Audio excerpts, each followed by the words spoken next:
Bonjour mes lapins, j'ai été visiter l'exposition Gustave Moreau Le Moyen-Âge retrouvé, un vrai bijou 19e siècle comme je les aime.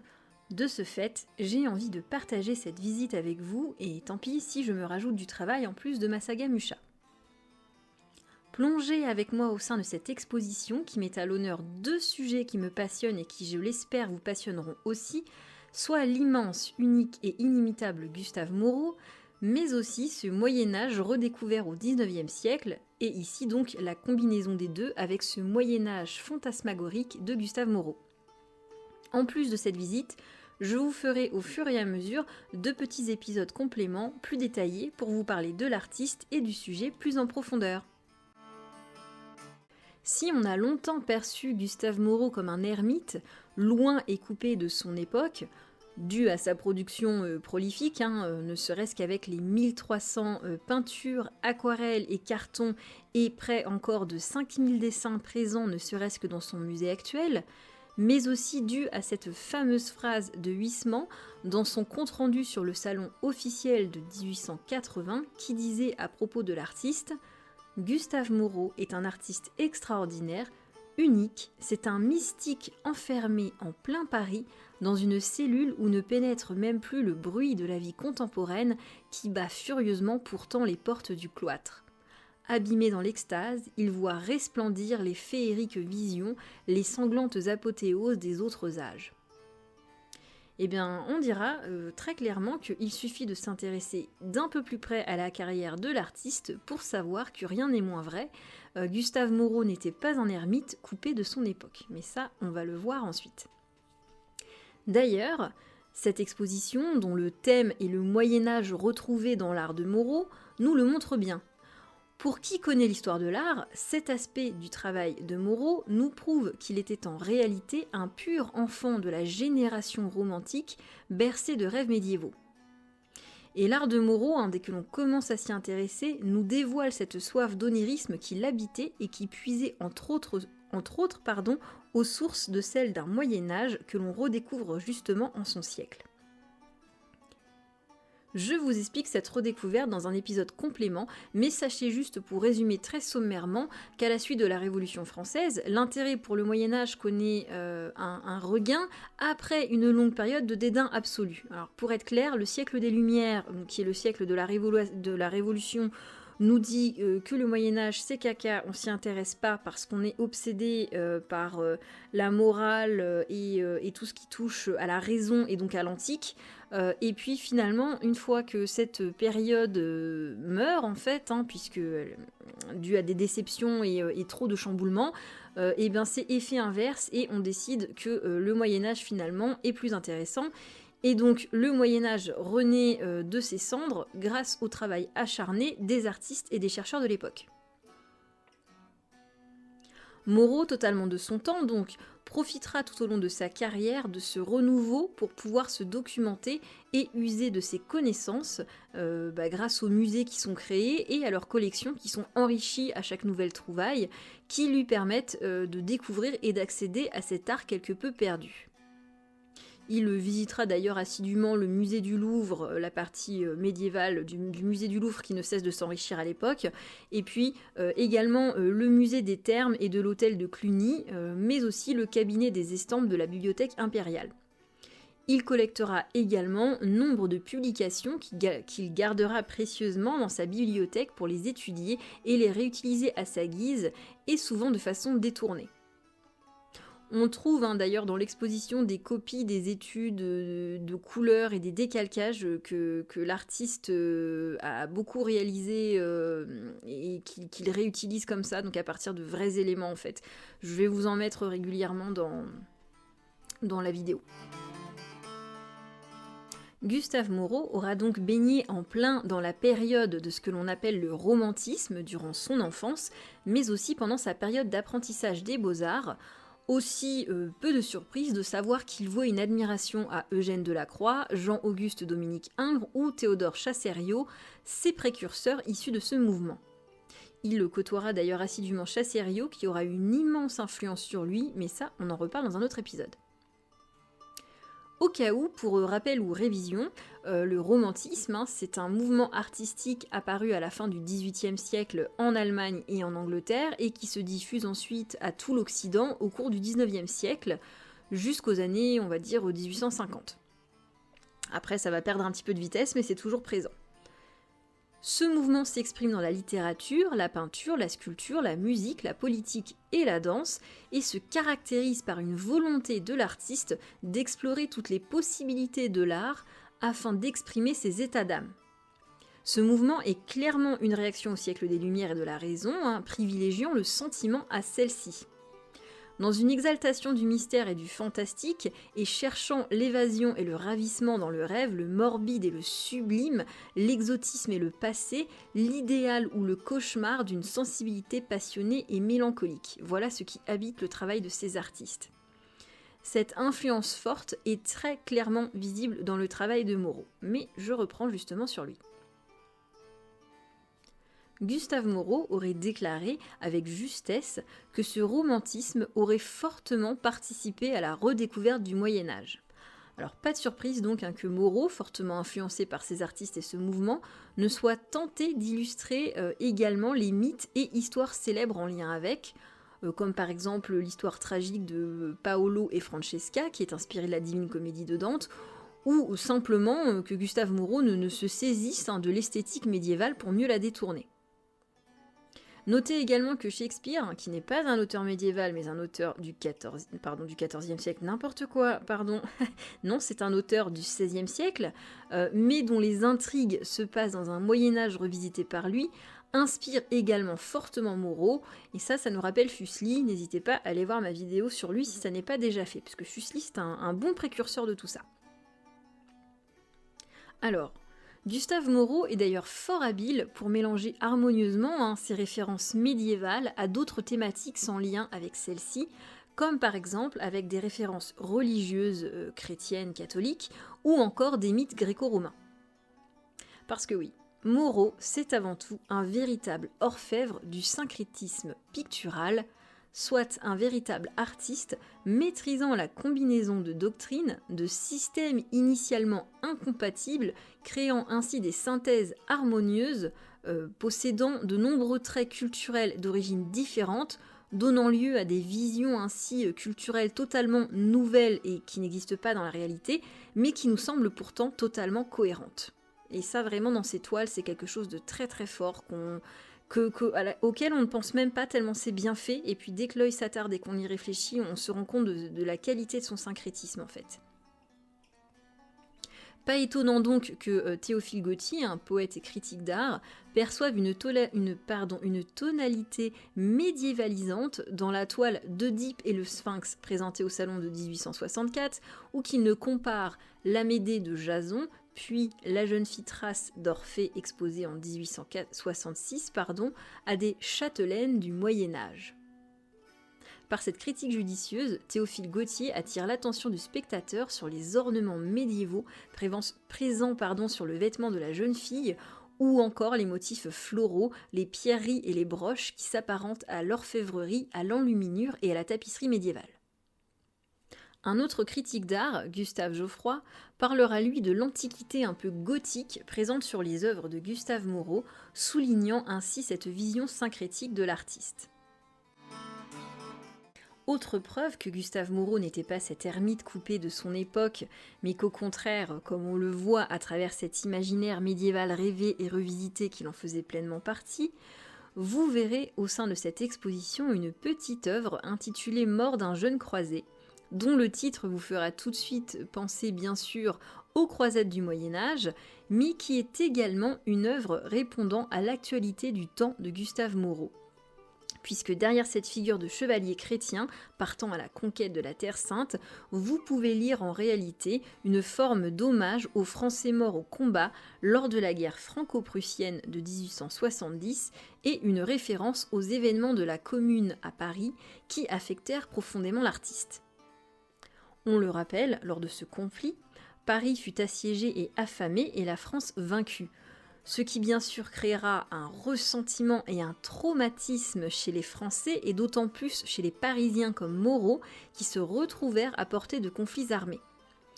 Moreau aura d'ailleurs à ce sujet un projet de polyptyque monumental, c'est-à-dire d'une œuvre en plusieurs panneaux, qui ne verra finalement pas le jour, et c'est bien dommage, car cela aurait été du pur syncrétisme à la Moreau, puisqu'il avait prévu pour celui-ci un style médiéval composé, je cite, avec les bases suivantes: triptyque reliquaire, chasse, monument funèbre, style byzantin basilique, Orvieto, Orsan Michele de Florence, basilique italienne de 1400.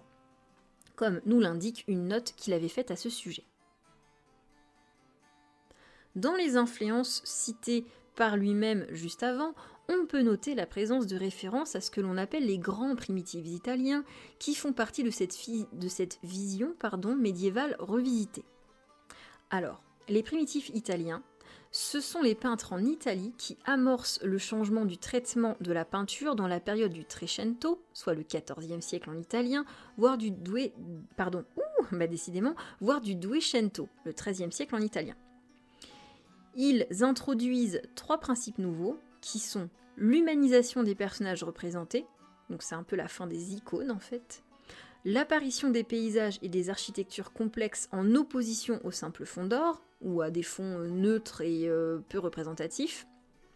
le tout avec un changement stylistique en passant d'un style plutôt italo-byzantin à un style typiquement et proprement italien, en plus des arguments stylistiques du gothique français. Cela correspond à une période appelée aujourd'hui pré-Renaissance, pour résumer. Ce sont les précurseurs et les artistes amorçant la Renaissance, mais qui ont encore en eux une partie de leur vision qui se trouve être médiévale, mais qui tente déjà de s'en échapper.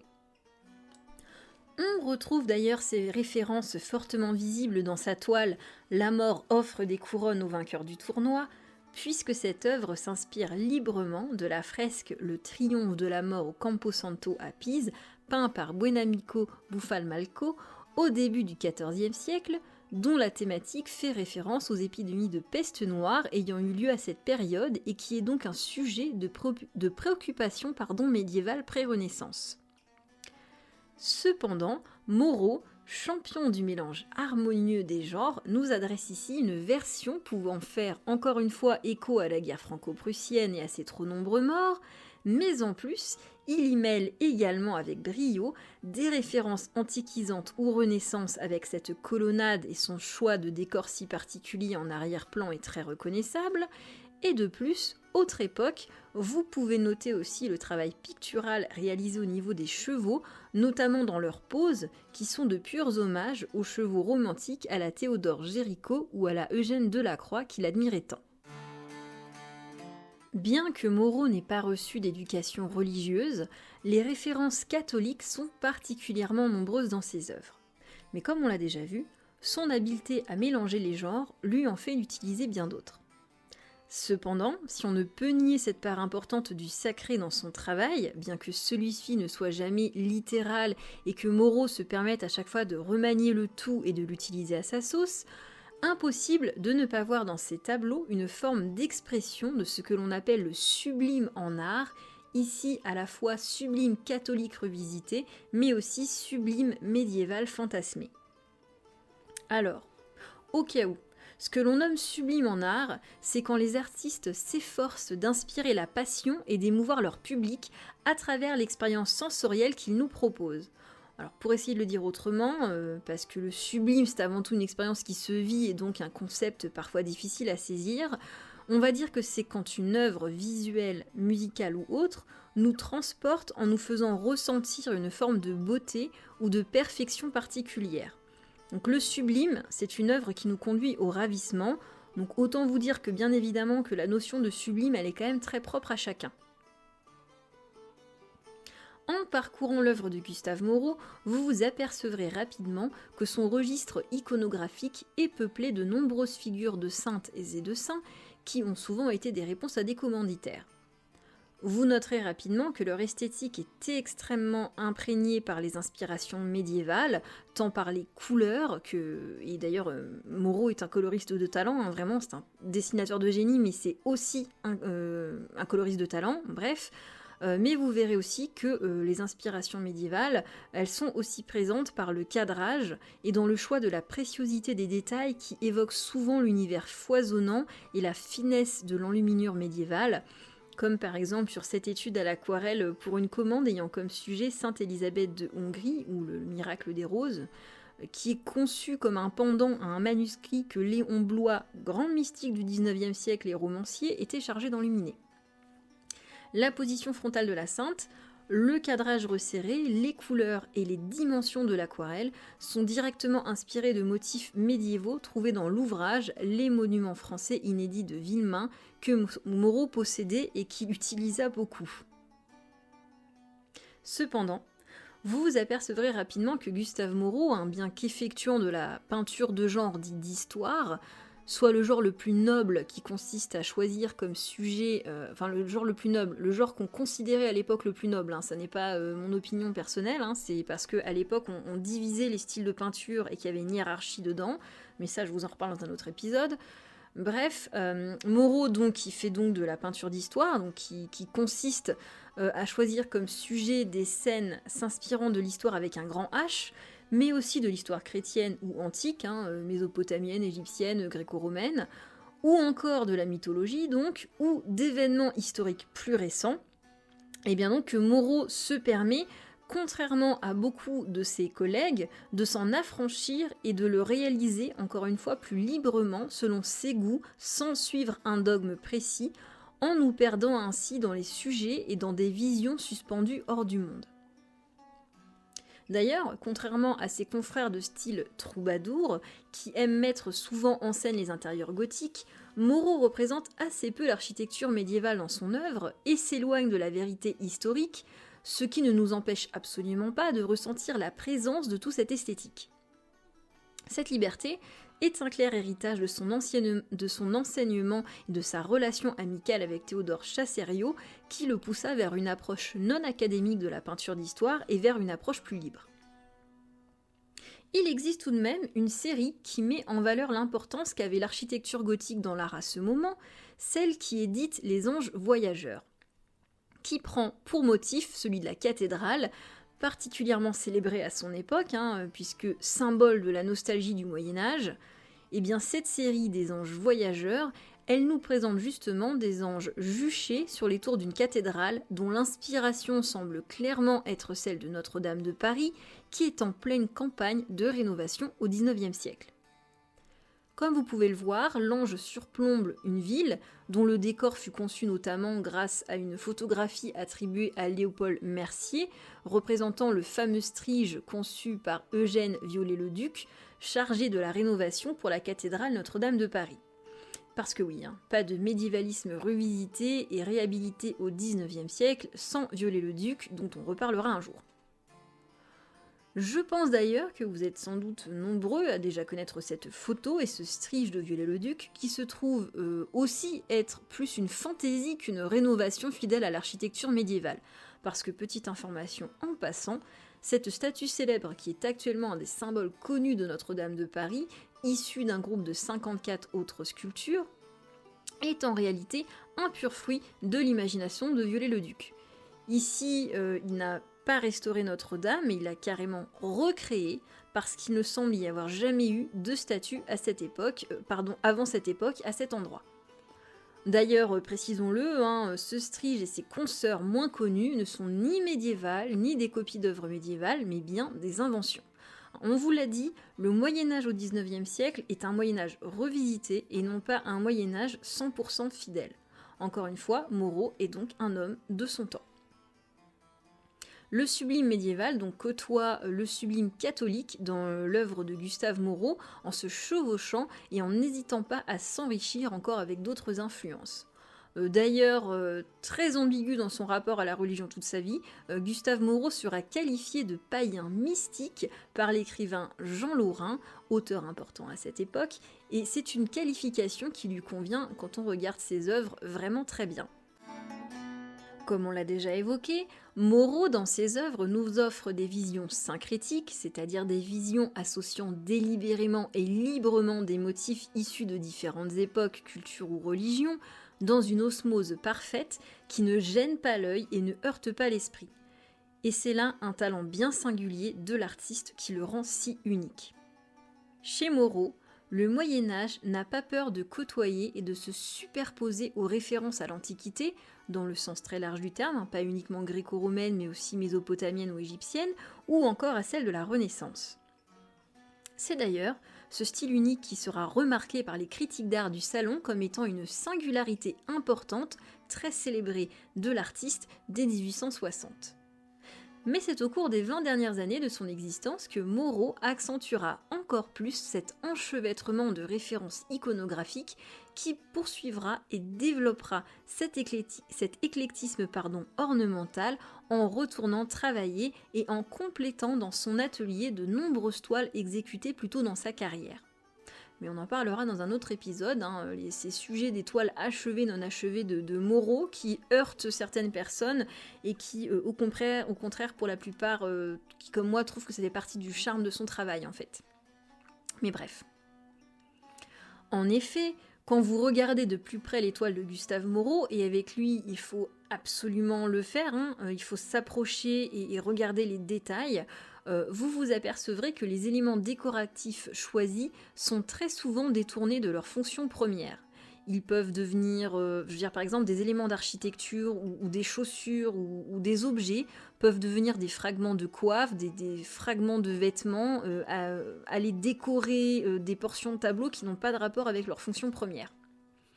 Moreau d'ailleurs, devant un élément qui lui plaît, ne se prive pas du tout donc de les réutiliser plusieurs fois de toile en toile, hors de toute cohérence historique ou géographique. En gros, il y a un motif qui lui plaît, s'il a envie d'utiliser sur 3 toiles différentes de façon totalement différente parce que ça ne va pas du tout sur les mêmes sujets, ça ne le gêne pas.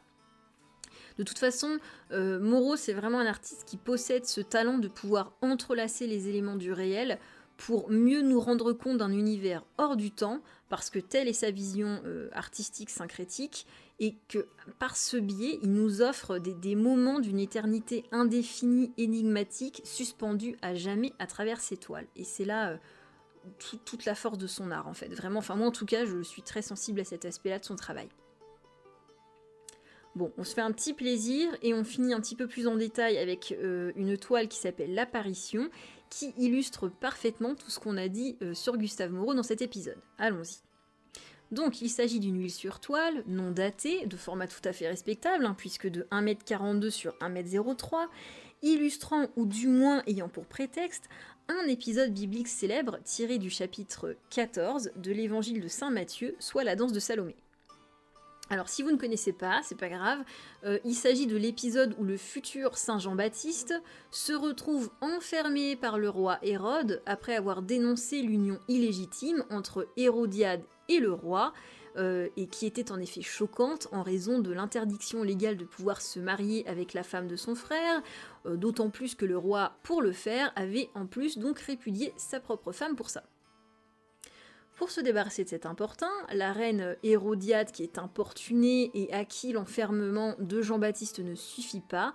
envoie sa propre fille Salomé danser et charmer son mari dans le but de lui faire demander en récompense la tête de Jean-Baptiste. Alors en histoire de l'art,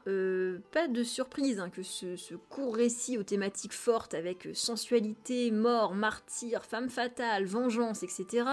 ait donné lieu à de très nombreuses œuvres se focalisant sur la figure de Salomé, si sensuelle et qui est porteuse de mort malgré elle, parce que elle n'est pas l'instigatrice du crime en fait, elle au départ, elle est juste allée effectuer une danse pour faire plaisir à maman quoi, grosso modo. D'ailleurs, cette princesse juive, elle enflammera l'imaginaire des peintres, puisqu'elle deviendra une figure archétypale de la femme fatale, et Dieu sait que le 19e siècle est particulièrement friand de cette image de femme fatale, tant la peur des revendications émancipatrices des femmes panique l'opinion publique. Mais on en revient à notre sujet. En choisissant ce sujet biblique, Gustave Moreau s'inscrit dans une tradition picturale, mais qui ne se contente pas de suivre, puisqu'il la travaille avec son style syncrétique unique et qu'il bouleverse l'imagerie en inventant comme sujet central cette apparition fantastique de la tête du saint qui est nimbée de son aura, on va dire, de sainteté, qui dégoutte de sang devant une Salomé dont l'expressivité et la gestuelle peuvent se lire vraiment de différentes manières. On peut y voir de l'horreur, un geste accusateur, un choc, de la joie ou un remords qui sont en fait lisibles en fonction de la sensibilité de chacun. De plus, sur cette toile, il devient difficile de démêler le païen du divin entre le mélange dans les décors et puis cette représentation qui ne correspond pas exactement à ce qu'on attendrait d'un récit de la Bible. Et puis ici, ce qui devient encore plus difficile, c'est de déterminer le véritable vainqueur du combat. Est-ce que c'est Hérodiade qui reste assis sur son trône? Est-ce que c'est Salomé qui, dans ce cas-là, effectuerait un geste un geste de vainqueur? Ou est-ce que c'est justement cette tête de saint qui s'élève dans les airs, atteignant ainsi la béatitude et dénonçant ainsi les faits dont il a été victime? Voilà, c'est toute la force de cette œuvre. Niveau de lecture différent selon la sensibilité de chacun. Mais prenons quelques instants pour observer ensemble l'esthétique du tableau. Parce que là aussi, Moreau nous fait du grand Moreau, quoi, on va dire. Donc on l'a vu, toute la force de cet artiste s'exprime dans cette toile, vraiment. Et d'ailleurs, si le choix du titre même, l'apparition... peut ne pas vous faire penser tout de suite à cet épisode biblique de la danse de Salomé, que seul en fait finalement l'aspect auréolé de cette tête flottante vous évoque, et bien toute l'esthétique du tableau s'amuse également à brouiller les frontières. Donc le fond est très sombre, et il apparaît dessus comme un réseau de lignes dessinant une architecture étrange et inquiétante, mêlée à des figures de divinités païennes, eux-mêmes mêlés à des motifs décoratifs médiévaux, semblant faits à la fois pour vous ravir, mais aussi pour vous perdre. Et c'est là tout le talent et le génie de l'artiste, qui, avec ce riche décor ornemental, caractéristique de son art, emprunté aux siècles les plus reculés, aux civilisations les plus éloignées, mais mixé avec des références médiévales tant à la mode à son époque, qui rend cette scène difficile à situer dans l'espace, tout autant que dans le temps en fait, et qui ajoute du coup à son caractère mystérieux. D'ailleurs, si vous vous intéressez de plus près à la richesse de cet ornement, vous y verrez des références de l'art du Moyen-Âge très précises et réelles, très bien documentées et reproduites fidèlement, mais de façon détournée comme Gustave Moreau aimait le faire. Alors, par exemple, vous avez ici un détail de chapiteau de la cathédrale Notre-Dame du Puy-en-Velay, ou encore là, vous avez celui de la colonne engagée du bas-côté de la nef de l'église Saint-Martin à Brive du XIIe siècle. Là, vous allez avoir des références qui sont nombreuses. Je ne vais pas toutes vous les énumérer pour ne pas être rébarbative, mais notez quand même que vous avez aussi cette superbe étude du Christ en majesté de l'église de Saint-Pierre à Moissac. Alors, pour autant, les références religieuses non catholiques sont également disséminées ça et là, et c'est ce qui rend tout cet univers unique, qui pourtant ne nous heurte pas. Quand on regarde l'œuvre, on n'a pas l'impression de regarder quelque chose qui est totalement what the fuck et qui fait un non-sens. Au contraire, on a l'impression de voir quelque chose qui a du sens, alors que le mélange des genres est absolument dingue. Et donc là, dans le fond à droite, c'est difficile de ne pas remarquer, mais dès que l'œil s'y attarde, eh bien, il y a cette imagerie d'inspiration indienne ou bouddhiste. Et puis, vous avez encore un certain nombre d'autres éléments de décors de chapiteaux qui semblent bien plus être issus d'inspiration de mondes orientaux, sumériens, acadiens, babyloniens, assyriens, etc., comme vous avez là. Et même si notre regard il est tout de suite aspiré par le sujet de la tête de Saint Jean-Baptiste, ou par la beauté du corps de Salomé, c'est selon chacun, le flou qui est très fouillé dans l'arrière-plan nous happe au bout de quelques minutes et nous invite dans un monde où de fines lignes blanches érigent des colonnes fantomatiques qui nous donnent une impression d'un rêve brouillé, énigmatique, dont l'image nous suivra longtemps. En général, les œuvres de Moreau, quand vous en avez vu une ou deux, vous vous en souvenez, ça fait partie des choses qui restent un peu gravées dans votre mémoire. Peut-être que c'est pas le cas pour tout le monde, mais la plupart des gens avec qui j'ai pu montrer ce genre d'œuvre, ce sont des choses qui sont restées dans leur esprit, quoi. Après, on aime, on n'aime pas, c'est autre chose, quoi. Chacun ses goûts, de toute façon. Bref. Gustave Moreau, donc ici, transforme cet épisode biblique en une fable, en un poème peint dont le propos se veut édifiant et en même temps plutôt un prétexte au rêve, en créant ainsi un monde hors du temps et donc un monde qui quelque part est éternel en fait, puisqu'il ne s'inscrit dans aucune période précise, c'est qu'il s'inscrit dans une espèce de forme d'éternité. Et puis d'ailleurs, c'est cette œuvre qui inspira à Huysmans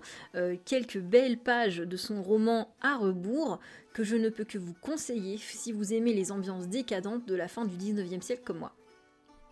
Et donc quelque part en conclusion, je pense qu'on peut dire que Gustave Moreau aura bel et bien participé tout au long de sa carrière à la résurrection du Moyen-Âge dans la peinture, qui était quelque chose tout à fait de son époque, et qu'il l'aura fait avec un talent magistral, et surtout qu'il l'aura fait en se séparant de tout dogme ou de toute obligation, pour mieux créer son propre univers, qui est un univers absolument unique. Alors mes lapins, merci pour votre écoute. J'espère que cet épisode de présentation de l'exposition vous aura plu. Ça n'était pas prévu puisque j'avais prévu de me consacrer cette année exclusivement à ma saga sur l'Art Nouveau, la Belle Époque et Mucha. Mais finalement cette exposition m'a tellement plu que j'ai eu très envie de faire ça. Je vous prépare d'ailleurs quelques petits épisodes compléments plus courts que celui-ci, pour ceux qui auront aimé celui-ci, qui auront envie d'en savoir un petit peu plus sur ce qu'était le Moyen-Âge retrouvé, sur l'artiste aussi, ses techniques, sur d'autres de ses tableaux importants, notamment des tableaux qui sont importants dans cette exposition et qui donc restent dans cette thématique, dont notamment une œuvre que j'adore follement qui s'appelle Les Chimères, que je présente dans un petit épisode en plus, qui va sortir bientôt, et qui vraiment elle mérite un épisode à elle seule. C'est une œuvre d'une incroyable richesse. Donc je vous dis à très vite pour la suite. Je pense que je vais poster un épisode par mois pour compléter cette exposition. Donc on en a plusieurs mois devant nous de Gustave Moreau. Et ça ne m'empêchera pas de continuer ma saga Mucha en parallèle, puisqu'il y aura aussi un épisode par mois pour cette série. En tout cas, merci de votre écoute. Pour me soutenir, n'hésitez pas à vous abonner, à liker, à me laisser des commentaires, à venir papoter avec moi sur mes réseaux sociaux où je publie d'autres choses dans les temps où je ne publie pas de vidéos, où je travaille dessus, mais voilà. Et surtout, partagez. Vraiment, si vous avez aimé, partagez à des amis, partagez à des connaissances, partagez à des collègues. Partagez sur vos propres réseaux sociaux, c'est un peu ça qui me donne envie de continuer. Après voilà, il n'y a pas d'obligation, mais si vous le faites, ça me fera très plaisir. Je vous dis donc à très vite pour la suite, j'espère que ça vous a plu, parce que moi, Gustave Moreau, vraiment, je pense que vous l'avez tous compris, j'adore.